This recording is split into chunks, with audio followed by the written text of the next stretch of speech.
Morning everybody. My name's Martin Graves. I'm a counter-terrorist security advisor with Nottinghamshire Police.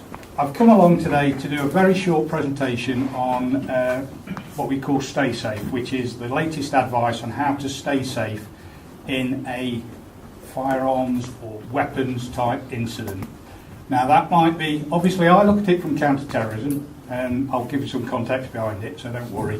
However, it doesn't matter who holds the weapon, whether it's a terrorist, somebody who's having a domestic, an argument over a boyfriend, girlfriend or whatever, or a parent that turns up because he or she is unhappy about something that's happened at the school. And we've seen that over the last few weeks and months, unfortunately. Just to give some context, the threat level to the country, that's UK PLC, is at the moment severe. That is, an attack is likely at any time. And we've seen that, it just reflects what's happening abroad and elsewhere. That is not to say there is any information or intelligence that Nottinghamshire, Sutton Centre Academy are going to be a target. If there was, we'd be doing something about it. Okay? So it is just general, that is a general thing for the country as a whole and for the country's assets abroad as well. There's no reason that I've come along today because we've got some intelligence that you are going to be a target. You're not. I don't think for 1 minute you will be. It's just a very small percentage, a very small chance. Unfortunately, as we've seen with world events, you can never rule things out completely. Like I say, it's more likely you're going to get a criminal type event or somebody that's disturbed with mental problems or something that turns up with a weapon than you are a terrorist at any time. Okay? But this is just the general information, and it's not just for here. Unfortunately, as we've seen with things like Tunisia and that, it's when you're out and about, when you're on your holidays or whatever. It's information, it's the latest information on how to keep you safe, okay, and your families. It's a short video, and then if you've got any questions, I'll do my best to answer them. Thankfully, firearms and weapons attacks in the UK are very rare, but tragic events from around the world remind us of the need to always be prepared. This film gives advice about what to do in the unlikely event of a firearms attack, either in your workplace or elsewhere. You should see this as an opportunity to plan how you would respond to such a threat and stay safe. Stay Safe is a film that's based on proven advice, and indeed it's already been seen by over 100,000 people across the country in training and briefing sessions with the private sector. The threat level is currently set at the level severe. That means an attack is highly likely.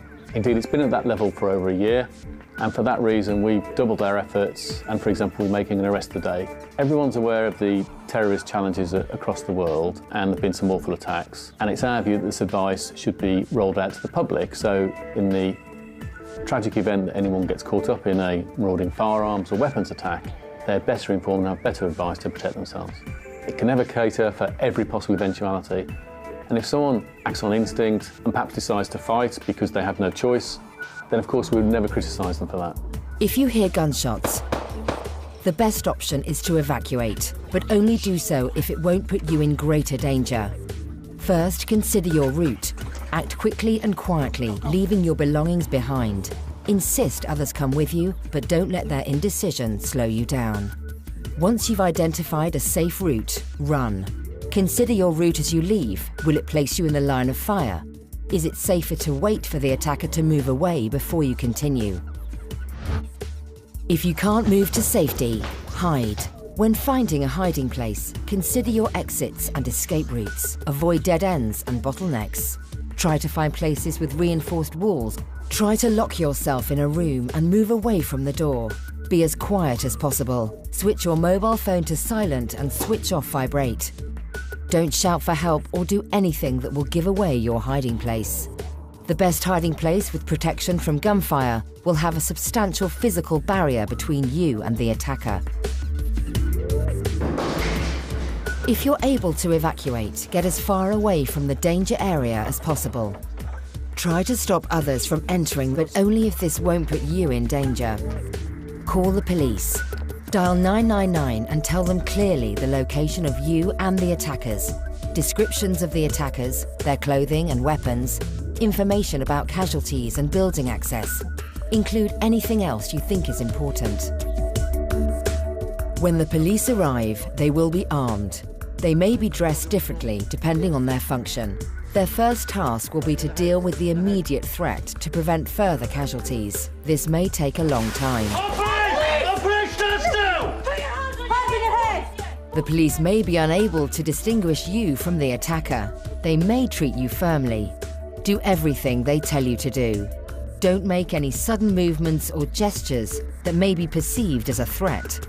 Stay calm, don't shout or wave. Keep your hands visible at all times so they can see you are unarmed.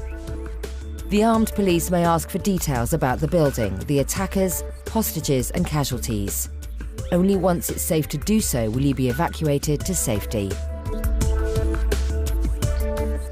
Firearms and weapons attacks are very rare. Having a plan will help you stay safe and could save your life.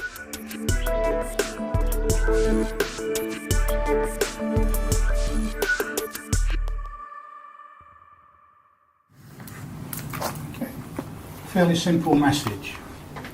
If you can, run. You're not here to be paid to be heroes. Get yourself safe, and if you can, you get other people safe with you. If you can't run, hide. Get yourself in somewhere out of the way. Difficult, I know, sometimes, and with the layout of the school and things like that, if you can. Lock off the room if you can. I know, again, that's a difficulty you've got. Some places are better than others. And get down low.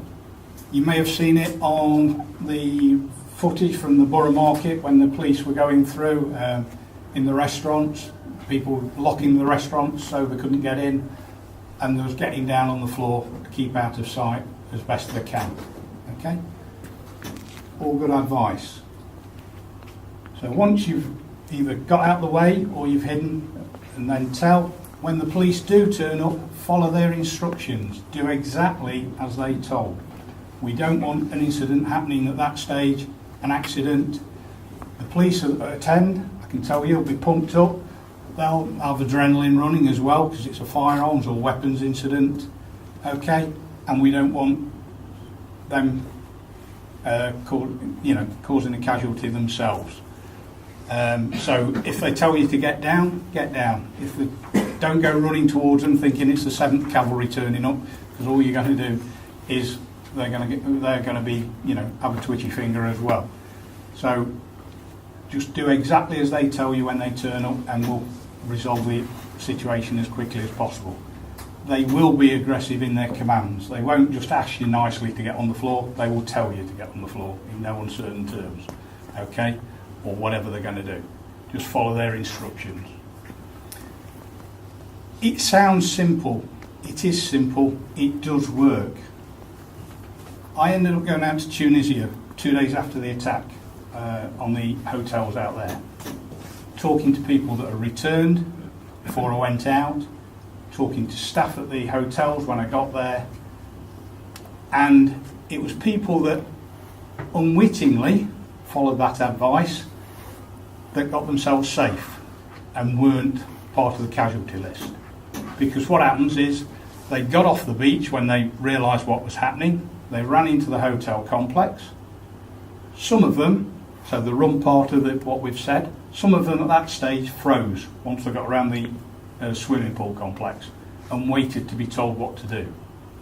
Unfortunately, they became targets again when the terrorists walked through the gates off the beach. Some of them carried on into the reception. Again, some of them froze at that stage, looking around for staff to tell them what to do. No good, because the staff had already all disappeared at that stage. The rest ran through, carried on, got into hotel rooms, not necessarily their own, locked the doors and stayed down until the authorities in Tunisia sorted the matter out. They're the ones that came home. Okay? So it's simple, but it does work. It needn't be a firearm. It can be any weapon. Although it sort of goes on about guns and things on there, it could be any weapon. It could be a knife, as we've seen again with Borough Market and places like that. It could be, nowadays we've seen also, unfortunately in London and other places, acid attacks, where they've had a squeezy bottle with acid or a strong alkali in and spraying that. Doesn't matter what the weapon is, you're not there to take it on. You're there to get people as many as you can safe and then call the authorities to sort it out. And that's what we're paid for. Okay? It's the same thing, it don't matter where you are, whether you're in a school, whether you're in a football ground as a steward, or whether you're at a concert facility like the FM Arena or whatever it is. It doesn't matter.